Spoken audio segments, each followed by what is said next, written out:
I'm the arts coordinator for the City of Takoma Park, and this is another fun event in our We Are Takoma Arts and Culture series. I don't know if you picked up a brochure on your way in, but we've got film screenings, lectures, an art exhibition, opening reception going on right now outside. So if you didn't see the art on your way in, you can check it out on your way out. And we also have an e-newsletter sign-up sheet out there if you want to know about all of our upcoming events.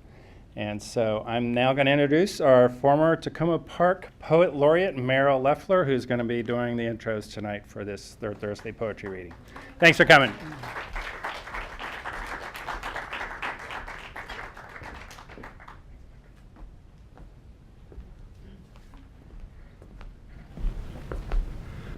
It's a familiar spot to be in, which I did for a number of years, but I'm here because Kathleen O'Toole, who is the Takoma Park Poet Laureate, is in Asheville, North Carolina, and celebrating an anniversary.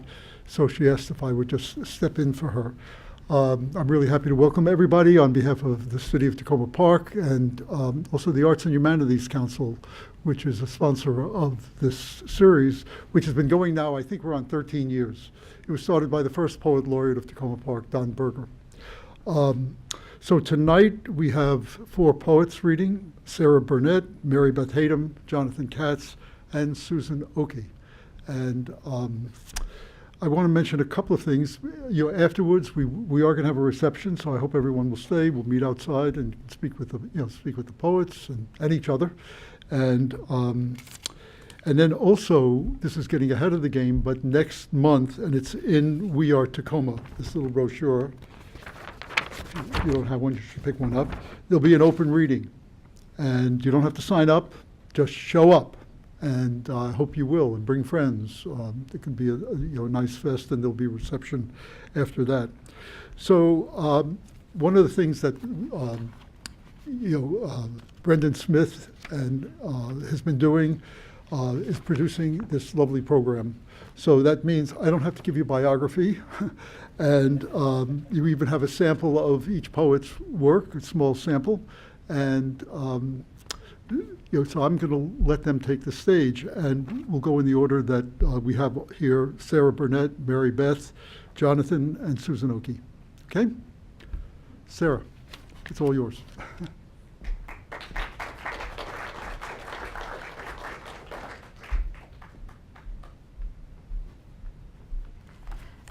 Hi. Thank you so much. This is such a great event, and I'm really honored to be here. So thank you, and thanks for hearing some poems with me. So these poems all have a very similar theme, and I'll just give a brief introduction. I mean, they're all about motherhood and what that's like, especially early motherhood. The first one is called "Throw Roses at Me," after the poet Sharon Olds. Throw roses at me. I have wanted to be a juggler of flaming pins, my body rocking to counter the motion of each thrust up, giving and taking fire close enough to burn, close enough to create sensation, an illusion of control. See me pedal a tricycle while swinging fire on ropes, not as spectacle or feat, but as matter of fact, matter of being. I have wanted to ignite the flame, not be its torch. Lusted to wear a gold sequin traje de luces, dazzling brilliance in a Sevilla sun, and strut my bravery as bull and man speck the sand with blood and sweat. Throw roses at me then, ride the painted horses out of their carols. Claim a star, a cluster even, though they burn on their own. I have lugged the weight of this desire, and wondered if it's more than the body born to it. My pelvic saddles, haphazard mass of chicken wire, knots, and mucky sponges. And it is. Praise my body, because it carried a body inside it like a mollusk. First divine light, a surgical lamp. Then blood and sweat and milk from blue-green veined breasts. My spine arched, my belly heaved, the whole shell of me shook open like a battered beehive. Praise this body, then, for doing nothing extraordinarily spectacular. Only what women have always done, expand the universe by one. Born myth and matter of being from ball and socket-hinged hips. When they took her out, it was nothing like cutting open a brain or calf. I warmed her as if my body were a flame I'd known would endure burning. Light spilling to light, her red-faced bird head on my chest squirming for my nipple to suck. Praise her body throbbing, a jellyfish on sand, a starfish pulsing in the night. The blind cipher of it, the sky indiscriminately cupping its stars and scattering them. And this poem is actually in my chapbook, which I do have a few copies if you care to purchase. I always feel weird saying that. But it's called American Robin. And this is actually me kind of wondering what it would be like to be a mother, but not yet pregnant or a mother. American Robin. At first, I didn't know it had a name, except to say bird and to know the difference from human. Mostly, it's that I can't fly, can't make a nest with my mouth from twigs, feathers, paper. Dead leaves, coarse grasses are just that to me.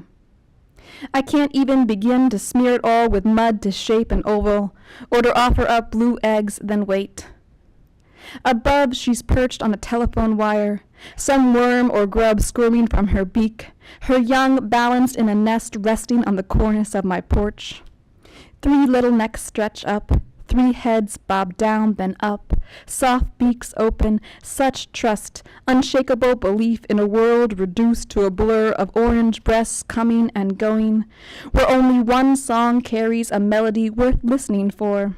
And to think of anything more than this sensation and shade is inconceivable.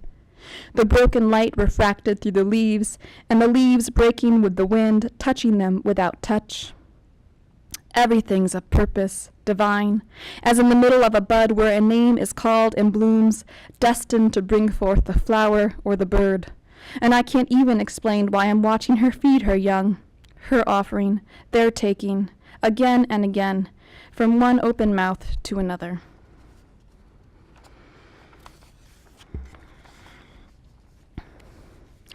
And this is a fairly recent poem. I'll just read it. Called From the Handbook of Mothering. From the Handbook of Mothering, which no one receives anymore, but by which we're conditioned to believe exists, and without which we're damn near harmful to our children, even other people's children. It might very well read on page 1087, to soothe swollen neck glands, dip buttered toast in warm milk, watch the yellow globules float to the top of the milk skin, which, even as an image, I find comforting to imagine. But what can I tell you about the blank page under the entry, active shooter drill? Where would I start? I guess with guns. Guns in schools and churches and Walmarts next to backpacks and hermetically sealed organic baby food pouches. I guess with bulletproof vests, security guards, checkpoints, lockdown drills, 911 calls to parents in closets saying maybe their last goodbyes. I guess this wouldn't be a standard entry, a typical poem, a normal time. Do you remember when that was? Last week I learned to knit a scarf and then a hat. It seems like something mothers do. I canvassed, wrote thank you cards to my daughter's 2nd birthday, and to Dr. Ford. Knitting helps pass time, even dark times, gives my hands something to do, and they want, desperately, something to do. Hands that did swaddle an infant, offer a finger to suck, but can't protect her from the haze of hate and fear which governs every breath in the present. Hands that want to be useful, beloved, worthy. Now my daughter won't wear any other hat. I guess you could say I feel kind of proud, like I did that. I made that hat. I made that child. Having carried that body inside my body, then watched that extension of myself drift away like a future I'll never see, a rain shower happening in a desert, a spoon dipped into a cloudy bowl of chicken noodle soup made by an artificially intelligent machine. Page 440, to clear a stuffy nose. Boil broth from leftover carcasses, necks, livers, add chopped vegetables, simmer and strain. There's something about seeing your future in front of you quite plainly stumbling over rocks, tree stumps, getting tangled up in socks, and knowing you failed it before it ever had a chance. I've done some good things too, though. Don't you wish trying was enough, as we tell our children it is? I've purchased BPA-free plastics, checked for parabens, phthalates, pesticides, prepared her body with a prescribed amount of vaccines, thin but essential protections against diseases, pestilences. But no, it's not a shield for bullets, a boat for rising sea levels. It won't prevent raging wildfires, droughts, food shortages. I no longer seek perfection or expect to do any better collectively than our ancestral empires. There's something about sleeping in these times. I don't do it well. Do you? What's your trick? There's something about feeling glad or talking about trees, weather, what kind of fruit pie to bring to the neighbor's potluck. Especially if I want to be thought of as thoughtful, considerate of potential allergens, the harm I've already caused inadvertently, but nonetheless have caused. I've sought to make amends, but it's like patching a hole in the knee space of her jeans, gluing a wheel to a toy truck, knowing full well it won't spin again. I'm often told to save things. Her first lock of hair, baptismal dress, first drawing with crayons, first drawing with watercolors, a video of her first word, ball or book, first sentence, take that away, or here you go, mama. You know, page 878, create a scrapbook in spare time, tuck keepsakes away in a box tied with a ribbon. But how to stow away clean air, a cool breeze, whales, green trees, ice cream, these things, how do we save them? And if we could, what do we say when we're asked why we didn't? And this is the last poem I'll read. It's called Cherchez la femme, which means find the woman. And I wrote this reflecting on the Kavanaugh hearings with Dr. Ford. Cherchez la femme. There never was the hysterical woman locked in an attic, an animal on all fours tearing out her hair, or threading a loom and unthreading it every night so she'd never have to bed her believed to be dead husband's friends. There never was the angry woman wailing over a kitchen sink, rubbing her hands raw, trying to cleanse herself of death, or a group of women banded together denying men sex, as if they weren't already assumed plundered.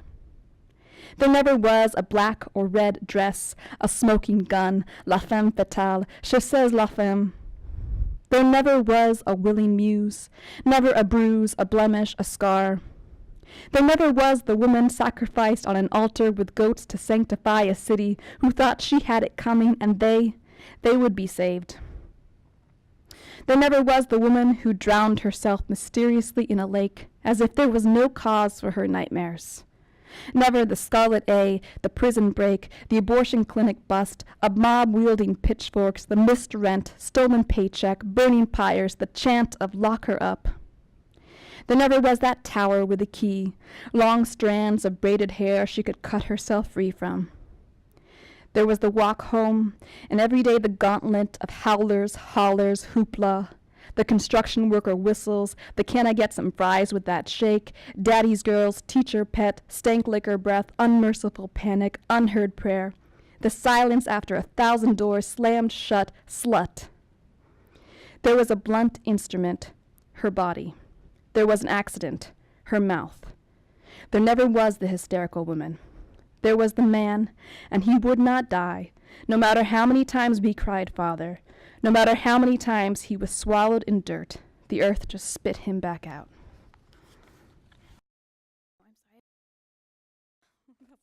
If that's okay. To end on a lighter note.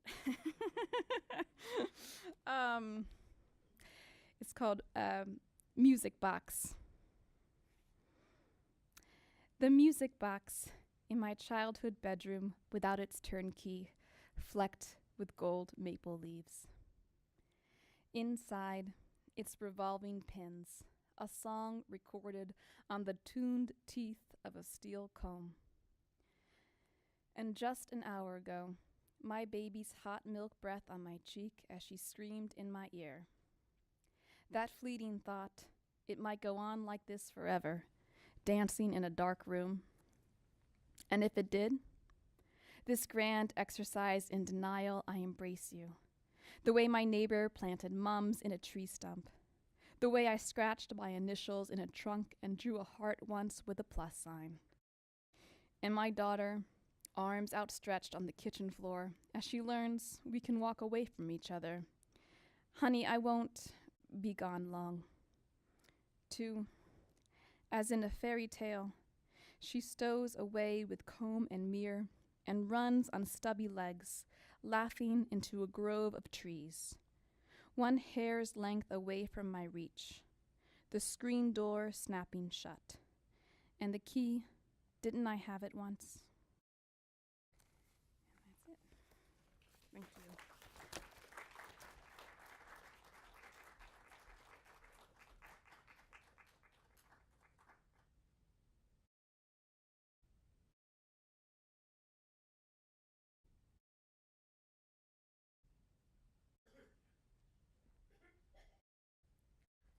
Thank you, Sarah, and thank you, everyone, for being here tonight, and Takoma Park for having us. I was feeling bad about, do I have a theme tonight? And Sarah just made it so much worse. Not just the beautiful poems, but the beautiful theme. Okay, so I'm having a little contest. If you can come up with a theme for the poems I read, I hope you'll share it with me at the reception after. Okay, we'll start with an easy listening poem. Trees, basketball, and Sligo Creek. Some things are just wrong. Do I see a basketball under the bridge in the creek? I like basketball. I mean, we shot baskets at my house until it was so dark the rebound you fought for might clunk off the top of your head, or maybe a pass would dislodge your brother's glasses. And that was it, proven again, you cannot play basketball with just headlights flashing by. But listen, a basketball floating in the creek is just wrong. It's not just the floating. A basketball lazing under a tree would also be wrong. No tree shows up at the gym, unless in that way tree parts. I'm thinking now of the wooden bench where Coach sits. But that's my point exactly. Trees know their place. They chip in. They do branch out, but only in their own way. Winter, spring, summer, fall. They don't ask much. Light or dark, dry or wet. A tree will not wander off. You won't catch a tree thinking, there must be a game. There must be a game somewhere.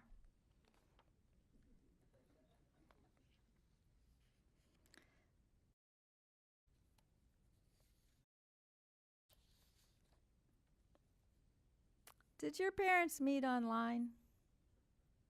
Probably not. I keep reworking this poem about my parents meeting. Here goes. They met at work. He's handsome, dark and handsome. She's blonde, so blonde, eyes so bright. She'll never learn Arabic. She may not want to move. He's smart, really smart. His shirt pressed. The patients love him. She's so fast, so competent. She's like two of the other nurses. And curious, I'll give her that. But has she ever been anywhere? What will Mom think? I wonder, does he know dirt, melons, the sound of chickens that need to be fed? What will Mom think? He's good, really good. Every patient's special. I like the way he takes notes with his eyes. She's kind, really kind. Let's see what happens. Too soon really, to care what Mom thinks.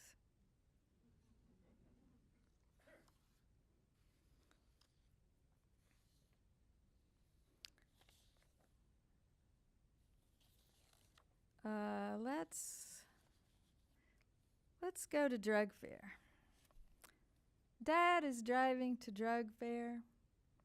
It's where we hiked from paper goods to cleaning products, snack food to whatever's seasonal, cans of cookies, sourdough pretzels, flashlight, bulbs, batteries, baked beans, books in a bin, 2 for $1 this week, tube socks and dish towels. Oh, and something new, a poncho that folds so small, I guarantee when you get it home, it's gone. Do you think any of that stuff came from China? I don't know. I'm just saying. A little more serious here. You can tell by the title, Wash Day.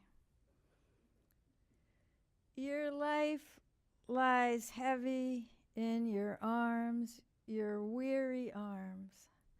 The hope is that you will put it down. Down, maybe, while singing Hallelujah. Down, maybe, while watching birds at the feeder. Better yet, you set your life down gently by the washer and dryer, together with the socks and towels you are sorting. Smiling, you see clearly your shirts are soiled and rumpled no more.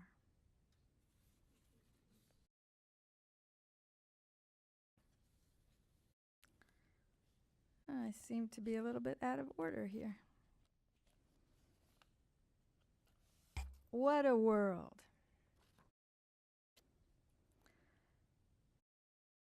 What a world we live in. We can be anywhere, anytime. And so I ask, is it often, is it seldom that your very own anywhere includes here, H-E-R-E, here? It can be difficult. The any so sweet or so sour, you feel its pulls and pushes, the way it knocks the here to this any, or the any over there, the blinking any, the shouting any, the golden any, the biggest any, the free any, the most free any, anywhere. Or maybe you manage to hold fast to the any's close by. The any's close by, your ear pressed to not you, but nearly so. The siren sound of not me, not yet. The cozy comfort of not us, not quite. So tempting the mighty chorus of the will be, has been, would be, maybe, that uproots, supplants, dilutes, diminishes my breath, your breath, our common breath, the be that might have been, your be, my be, our common be, here, now.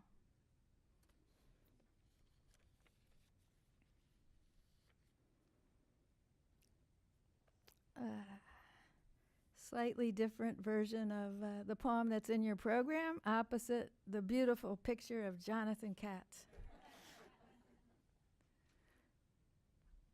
Bright light. You are the stick candle I brighten just before daybreak to sanctify the day, the warmth spreading even as I struggle to strike a match. At noon, you again? I concoct soup for lunch, carrots, onions, peppers, parsley, Yes, yes, you are that very savory something that lines my spoon. Oh, sweet umami. At night I coax the fire to flare, twigs, branches to dusty ash. Why so bright the multicolor flame?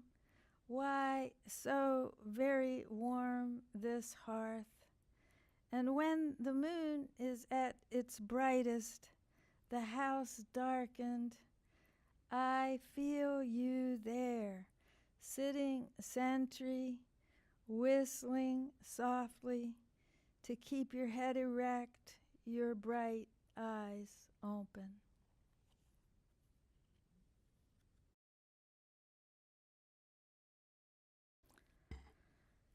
Dark times, yes, dark times.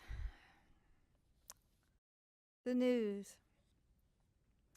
He was young, his face framed by the paned window, the back door shaky on its hinges, the palms of his 2 hands finding a hard, fast beat, 2 hands bare this cold, cold night. I might have read his lips. 5 minutes, the words mouthed, again, 5 minutes. Or did the heightened voice outside pierce through the smooth, measured voice on the news coming from the radio, tucked under the cabinet? 5 minutes to hide, 5 minutes inside, that's all I need. 5 minutes. I won't do a thing. And I said the word no out loud, or maybe not, my heart beating out. Why? Why not? Why not? Yes. It is warm. It is safe. Come in.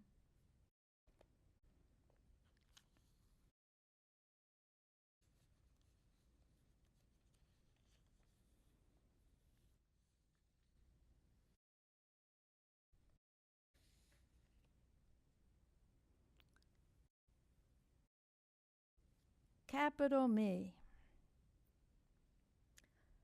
Why do I have to be so tall? By which I mean me, or more precisely, I. Why, unlike every other language known to man, do we stretch our I into capital form? Why do we tower over the French, or in fact, citizens of every nation, born speaking some tongue not our own, which, by the way, but for exceptions, we can't speak, can't write, can't read? Why do we think this is okay, more than okay, absolutely essential, mandated in classrooms, enforced online? What do world citizens learn about us when they consider how large looms our I, larger even than we or us, larger, I notice, larger even than me? Worse still, what if we have learned, even in our casual speech, to say our every I in a capital way, to mark our ground with tall, taller, tallest, blocking our view of the capital sky?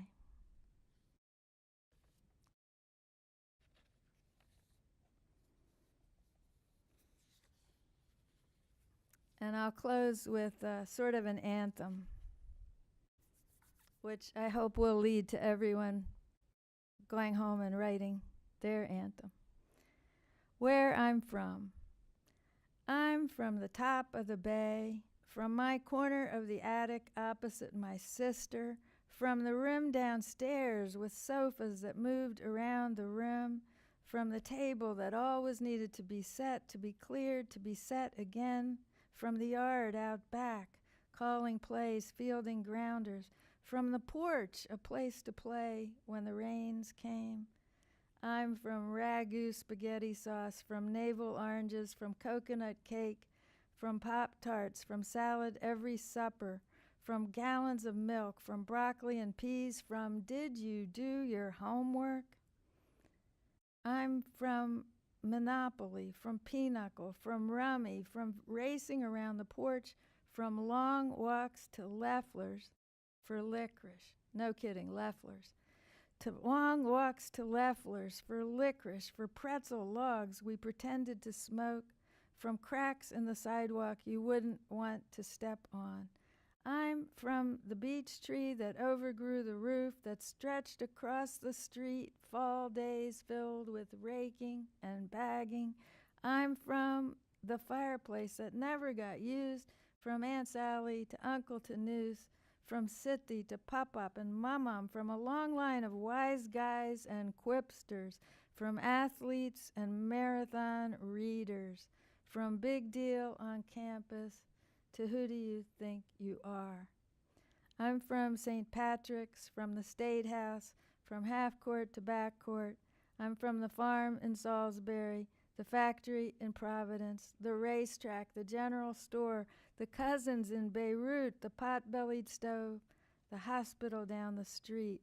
I'm from Coco, the dog that fetched cigarettes, that knew to run for help. I'm from Dad's little garden, from atomic fireballs, hard-shell crabs, corn on the cob. I'm from Tag, You're It, Knock, Knock. Did you hear the one about the sofas that moved around the room? Thank you.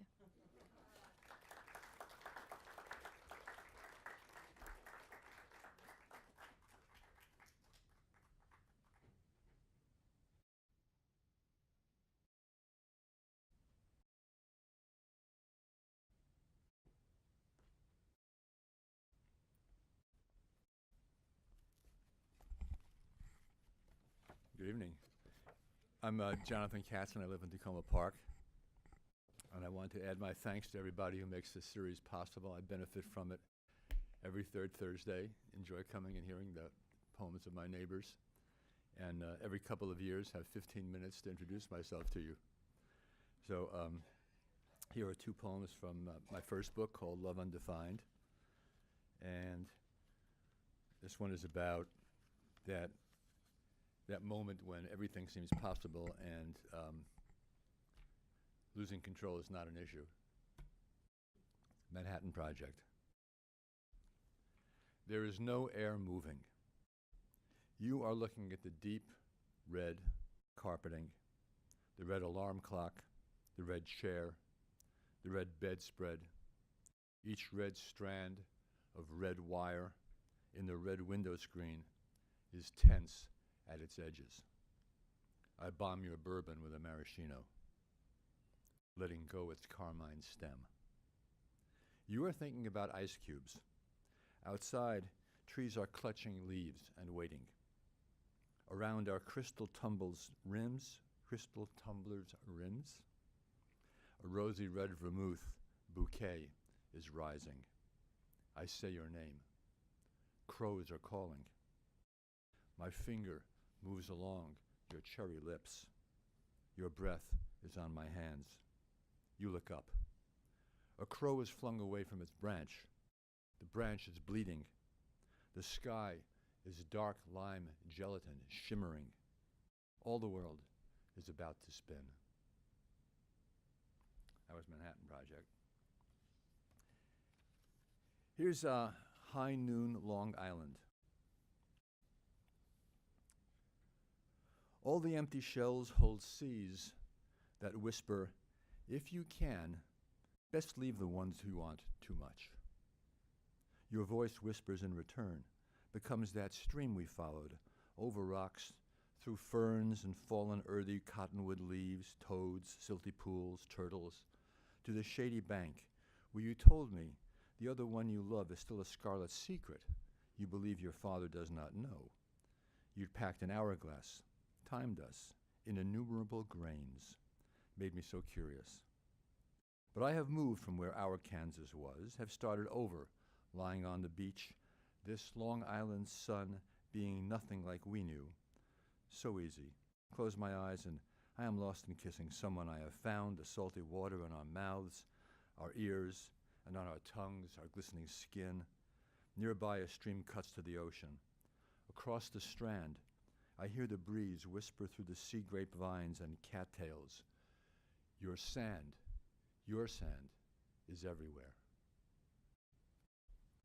I thought that poem was about people that we can't live with and can't live without, but I don't think it is. I think it's just about how relationships never end and keep percolating when you don't expect them to. So here's my new book out this week, and the title poem is Objects in Motion.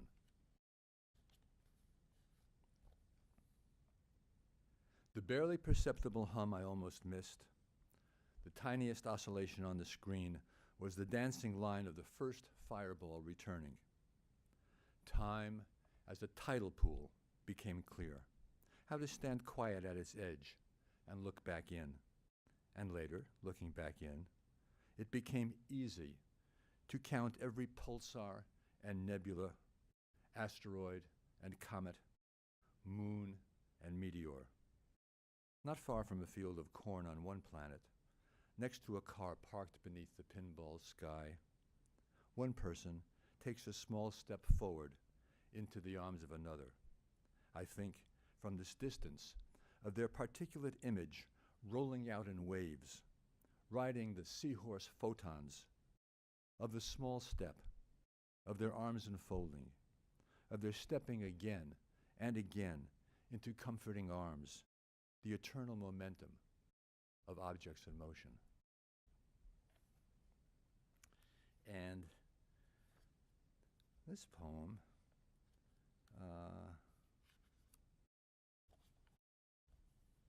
Affluence. This poem mentions a King Midas myth, and I did some research on that. King Midas myths bubble up over 1,000 years from different cultures.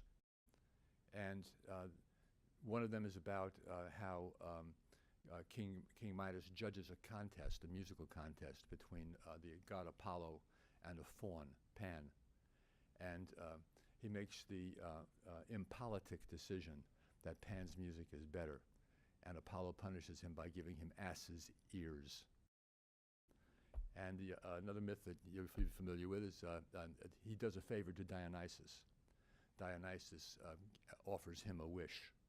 He can wish anything he wants, and Dionysus says, be careful, pay attention, because this could have consequences. But he doesn't. He's impulsive, and he wishes that anything he touches turns to gold. And the first thing that happens is his beloved daughter walks into the room and hugs him and is turned into a statue. And I think that what these stories all have in common, that bubble up from different cultures over different worlds, is that in a land of prosperity and seeming fulfillment, a character flaw can still bring everything down. So here's affluence. Around us lay a thick atmosphere, but it had proven to support life well in our kind of country, and more dark years gathered like particular clouds, steadily approaching from far across the sea. We held our breath for love, as if for golden veins in endless cavern walls. Would strike lucky when our hope was almost lost, would laugh to breathe that rich air once again, then realize with what our lungs were full, as life here had become so dear and elsewhere cheap, that every joy was counterfeit. I tried to explain our affluence and my cold kisses with a story.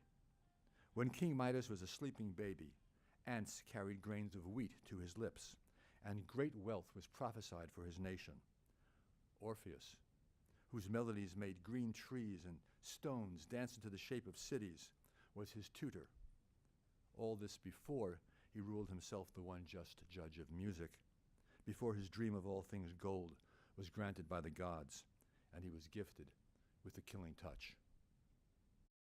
That year we watched the drying leaves gushed disrhythmic down the streets until they piled themselves in heaps against the walls of houses, like old coins falling from a great height, colliding with the earth and rolling uneven to their abrupt, metallic rest.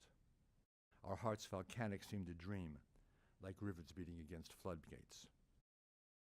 The ground flows solid as the air was cold, and even when we kissed tonight, I thought of molten centers under pressure, of tall trees dormant in the Arctic night, and the tiny difference in the weather or our constitution that determines whether our seed will spring from one life to another or will lie forever, decompose, and be forgotten. And I just want to comment on this poem because it has grown over the years, because when it was written about Nixon and the Vietnam years, the words at the end of the poem didn't mean the same things they mean now. And the difference in our interpretation of what weather means and what constitution means and what lying forever means, is something that this poem benefits from. And that is about, I think, an illustration of how a poem can accrue meaning that isn't there when it starts. So that was affluence.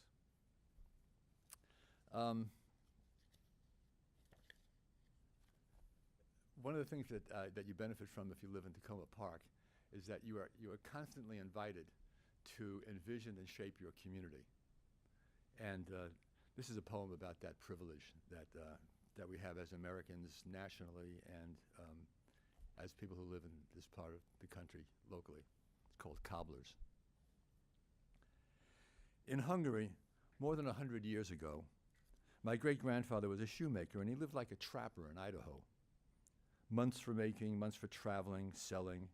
He must have dreamed of dwelling in one village year-round, people coming to his house to make their purchase, which could never be. When would people ever value shoes that way? Would it take a special pain, a new level of duress?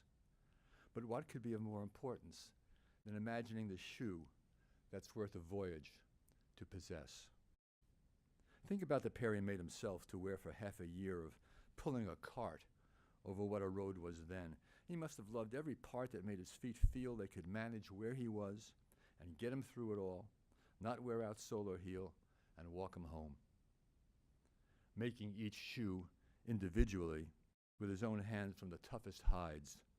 He must have felt the same about the shoes he made to sell. This was mine. Now it's yours. Use it well. Where quality resides is difficult to say. Materials, how pieces fit together, care for people we will never know, have parts to play, but in the end, it's not that difficult to tell the way a work of art, a shoe, a city has been made. Sometimes with objects made from clay or leather, visions out of air, the great workers declaring they're not good enough. This product is not done. It's still in process. That one we thought was finished is still rough. Move hell or heaven, its making might outlive us. So, high among important tasks at hand for starting off today, or any day, is to remind ourselves we understand our city is a poem, and what poetry has to sell may not be new, but must be constantly invented anyway. Whatever life we cobble will have its story to tell. This was mine, now it's yours. Use it well. And those poems are from this book. I'm going to read you the last poem to my next book, which is called Bubbles. Not the book, but this poem. Bubbles. And this is based on a hallucination that I had walking from around F Street. You know, if you get off Metro Center and you're trying to get to 10th and F, if you take one exit, you only have to walk half a block. If you take another one, you have to walk 4 blocks. I took the wrong exit, but I had this experience, and it's called Bubbles. Walking along in the crowd of the downtown, the capital city, the national capital. So many people flow with you, flow past you, across you, at corners, come up from the metro, descend as a snapshot. We are all like bubble wrap over the sidewalk and streets, but each bubble is bobbing. I suddenly see me, a bobbing balloon among many balloons that are bobbing on shoulders and necks, each a consciousness globed in its own oblate spheroid of luminous soap films. These ambient bubbles are bobbing like rainbow-hued streams. They are sliding in many directions. The patterns they trace weave a fabric in motion, kaleidoscopic bubbles of consciousness, each with a life of its own, percolating with ambitions, vibrating with recollections, distractions, the play of the goals of associations. After all, it's Washington. Bobbing, the bubbles are currents, agendas of policies, coursing and buoying these fragile containers of water and air and emulsion. Miraculous how it evolved from particulate elements, hard to imagine. This foam of humanity was what I thought at that moment. I was high above, in my own streaming bubble, afloat, looking down from my bubble of consciousness at me and at all of the rest, so ubiquitous, no more and no less than any of them, evanescent, just high with advantaged perspective without knowing why. Was it simply my time or my turn? I had never before seen more clearly. Then I was grounded again in my cumbersome, robotic body, its juggernaut bones, muscles, nerves, and blood, plodding along. Gratitude, thought my bubble of consciousness, sitting aloft in its howdah of cranium, thanks to the small elephants at work in the center of atoms, and the rogue elephants who mutate genes with their clumsy feet into features that fit or decay. What a treat to swirl air through a pair of lungs, with another to jostle an atmosphere, time to time, to bounce word by word among fellow balloonists, afloat in their sentient moments of flight, to take at least one breath, as deep and as light as forever. Thank you, O pachyderm God, O remover of obstacles, Lord of reflection, of poems, of numberless, endless beginnings, for lifting whatever I am through this physical world, that a vision of bubbles has burst my fear of leaving. Thank you.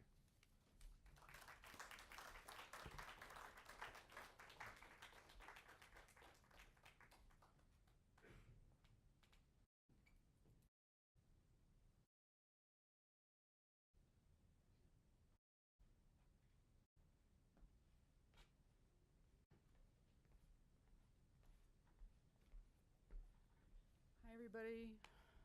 Can you hear me? I'm Susan Okie. It's a great honor to be back here. I love this poetry series. It's always a pleasure. And I enjoyed very much listening to the three poets who came before me. So I have a chapbook. It's the first collection I've had out. And came out, now it's been about a year, called Let You Fly. And I'm going to read a few poems from that, and otherwise newer poems or poems that are not, well, they didn't come out with the book. So I'm going to start with a poem called In Great Village, which is for Elizabeth Bishop. Great Village is where she spent her early childhood. It's in Nova Scotia, and I wrote this poem after we visited there. In Great Village. 1.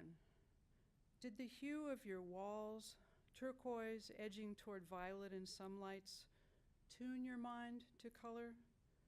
Taller than wide, top of the stairs, your own space in grandmother's house, filled with aunts, an uncle, the baby who died that first winter. Voices at night, steps up, down, boots knocking off snow on the scraper by the door. When she was all right, your mother read you tales of Anderson, showed you dresses she admired in magazines. Her perfume stayed on your pillow. Her black and white striped skirt whispered as she went out. 2. A At sunset, you'll take the dirt road toward the bay. Near the crest, a fox will come out of the grass and look at you, orange-brown against the red clay. You'll keep walking until you can see his whiskers, narrow gaze. When he vanishes, you'll tiptoe, shoes scuffling on pebbles. Pastures will fall away. The tide will rush over its red bed, a tongue blue of sky, gold of cloud. You'll look until you disappear in the colors. Once the fox will scream, send you running home, crying so you can't say what scared you. You've heard the sound before, in your grandmother's house. This next poem is called The Life of Secrets. It's a newer one, and I'm dedicating it to Myra Skleroux. She's the woman referred to in this poem. You'll know when you hear it, I think. My father taught me not to poke at hidden things. The tough questions I saved for strangers. A story's a tether that tells me I'm not alone. Once on TV, I saw a pantomime. Red Skelton played an astronaut, spacewalking. Severed from his ship, he floated off into darkness. His shrinking figure haunted me. I'm braver now, but maybe it's because those I needed to interrogate are gone. I met a woman who, after the war, walked through villages in Lithuania, searching for her disappeared. She called it the Archives of the Feet. This year I found my tia abuelas, 2 old ladies, Mexican half-sisters of my grandmother, from a marriage that my gringo family tried to erase. Their house in Cuernavaca is filled with sunlight, saints, dark paintings, the aroma of simmering black beans, and a portrait of their father, my great-grandfather. As little girls, they used to try to bite his bald head.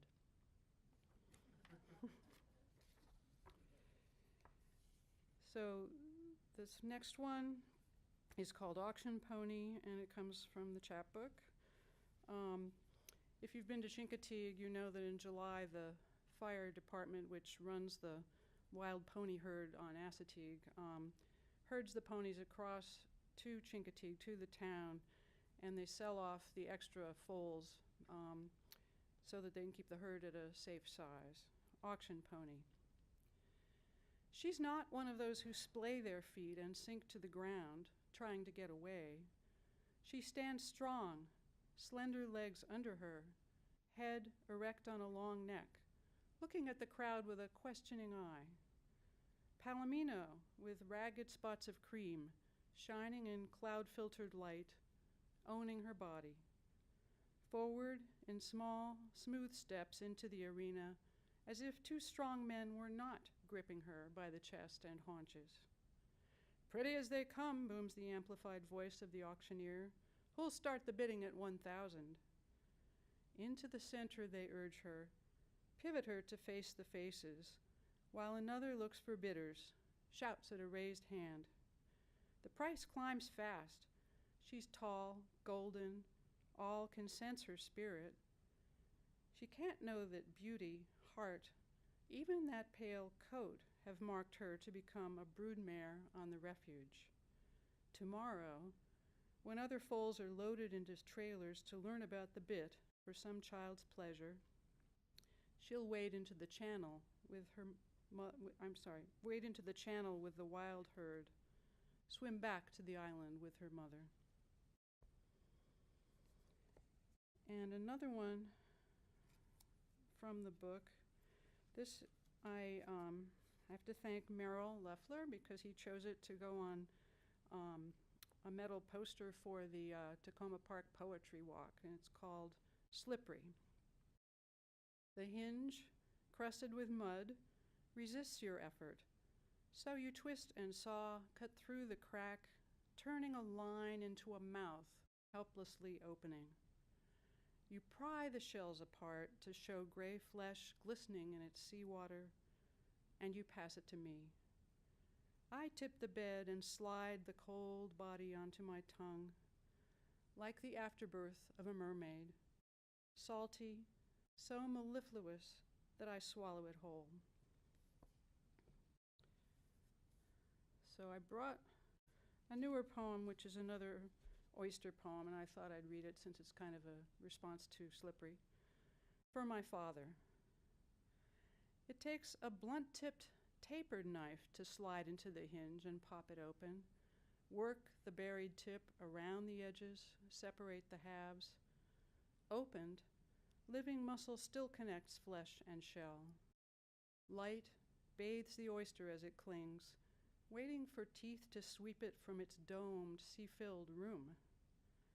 You taught me to savor as sweetness grows, fills the mouth, but you never opened one. That was always someone else's job. What's urging me to try? The world's your oyster, Mother used to say, but your shell had no hinge where I could ease the edges to gain entry. See how the time goes. Skip that one.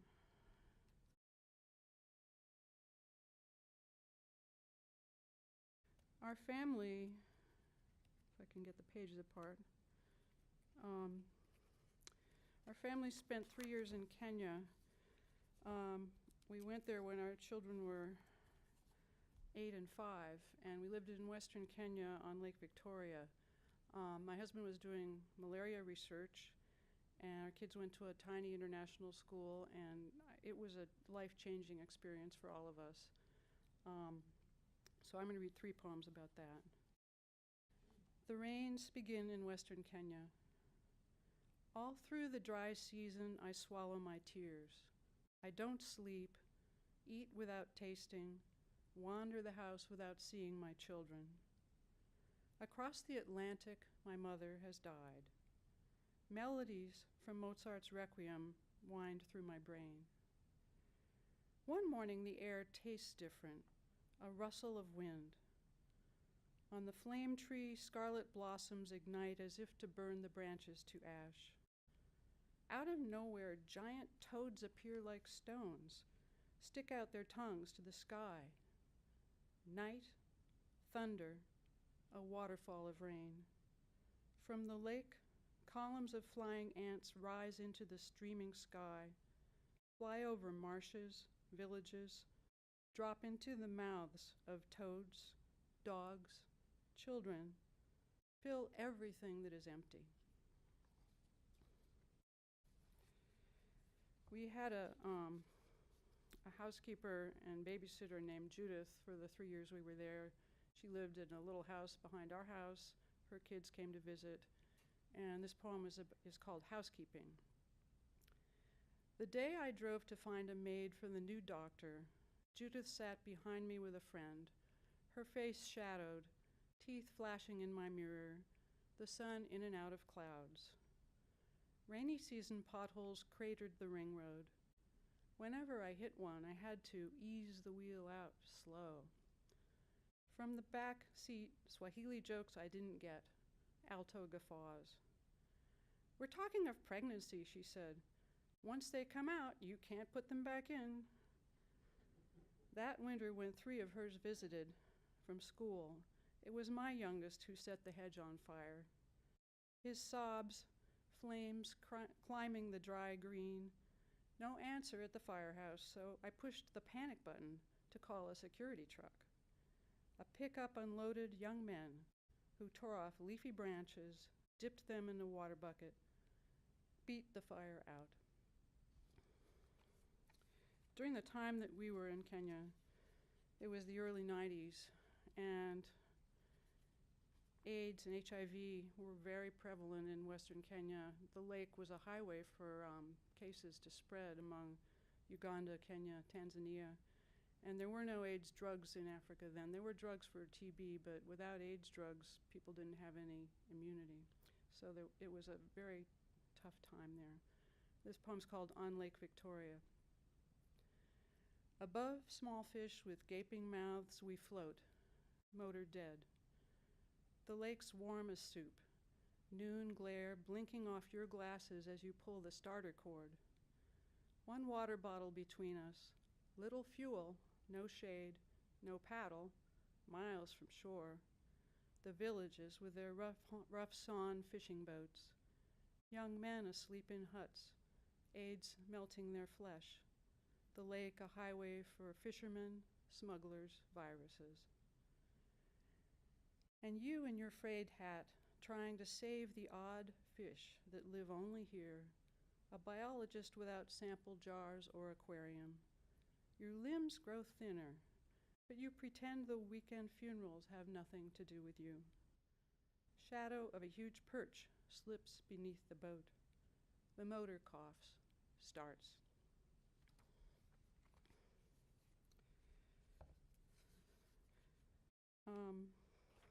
Get my, okay. Just a couple more. This is a more recent one. It connects with Africa because I wrote it when there was so much in the news about African migrants trying to cross the Mediterranean to Europe, which is still going on, but there was a summer when it was really intense, a couple summers ago.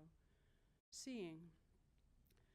When the farmer Cedric Heroux sees an African woman or child wandering the hills above the Mediterranean, he stops his truck, offers food, a bed in house or shed. Asked why, he says, "I am a Frenchman."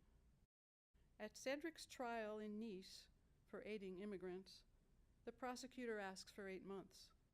He assures everyone the sentence will be suspended.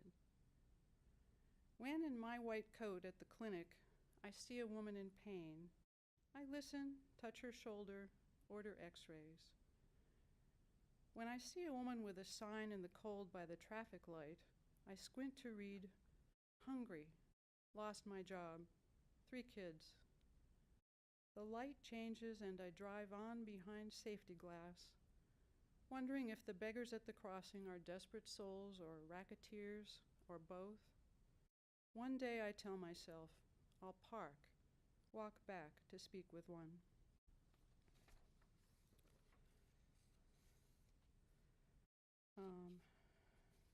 Okay, I'm just going to read 2 more. This one is a relatively new one. It's called Inside Out. Did you and I find mute shoes, a way to go without trace? It's little enough noise we make, the talk of a cup set down. How does wind, mere tumbling air, roar? I can't be both in and out. Speech, another's voice, sets me going. But at times I'd rather listen for a loon or watch a turtle raise its head above the surface, look around. On a late summer morning, bird calls prompt me to ask, who? Pee-wee from a pine, an osprey's warning whistle, even your careful violin scales, our daily note by note. Our mating dance is mute, familiar, yet its moves delight us. We share a fear, to survive the other, to live on alone. For your birthday, you ask me for a letter filled with the loving words I seldom say. So for my last poem, I'd like to read, I think you might have heard, you may know that the poet Stanley Plumley died recently. He was a beloved teacher of mine and of a lot of my friends and of a lot of poets all over the city and all over the country. And this is a found poem. I went back into my notes from the first workshops I took from him at the Writers' Center in 2007 and 8, and just found advice from him, things he told us, and lineated it, basically arranged the lines. Advice to Poets from Stanley Plumley, 1939 to 2019. Come to the page with a full heart and an empty mind. Stay off the subject. It's a mistake trying to stay on it. It's not about the writing. It's about what you see. In the small, the immediate, the local is everything. The poet should proceed in some blindness, as confused as the reader, See, not think your way out. Your greatest power is your vulnerability in the situation. The truth is always better. Why not say what happened? What is the language of the experience? If you can't film it, you can't write it. The art of free verse is the art of the sentence. Pay attention to the shape. You do not want a straight line. Understatement is called for. If you can't find the understatement, try to be neutral. Once you enter the form, you are the actor, not just the narrator. Don't be afraid to screw up. The language will tell you what to say, the rhythm how to say it. Never be superior, be vulnerable. Don't be poetic. When we get worried in a poem, we drag in the stars. Part of coming to an arrival is the process of subtraction. Beware the need to wrap up. Keep it open. Break the edge off. Let the jagged part stay. Thank you.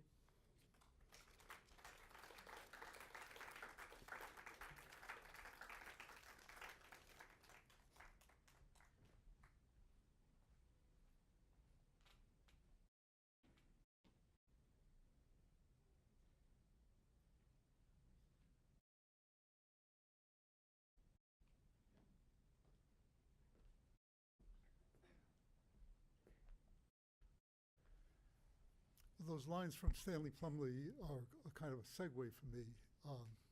Occurs to me that there might be.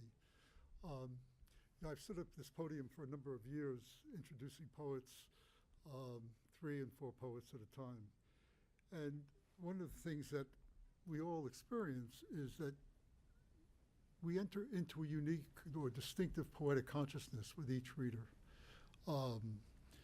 The advice that you've copied down, that you copied down from Stanley is all very good advice, but the advice is also to be ignored too. And I mean that with all respect. I don't mean to in any critical way. We started off with Sara reading poems that of subject or theme having to do with motherhood. But it's not only the subject or the themes, it's the way the language operates. It's the way one sentence leads on to another, one line leads on to another, whether it's linear, whether it's fragmented. Mary Beth's poem, I'm From, it gives a kind of license in a way to just start ranging. Sometimes you want to hone in. Is a poem what Pope wrote, what oft was said but ne'er so well expressed, or something that just takes you into fairylands forlorn, to quote another poet. And that's what's exciting about this series, it seems to me. This has happened consistently. I think the one thing that strikes me when I say, what do I want from poetry? I think, if anything, it has to do with surprise. Surprise me out of maybe complacence, surprise me about the language, surprise me about the way a theme is taken on, the way a subject is taken on. And that's that unique, that distinctive consciousness. And I think Stanley's advice that you copy, takes us a long way to trying to do that. It's only 8:45. We're going to all gather together. But Kathleen, a couple of times has asked if anybody has any questions or something that you would want to ask one of the poets here, or some comment that you would like to make.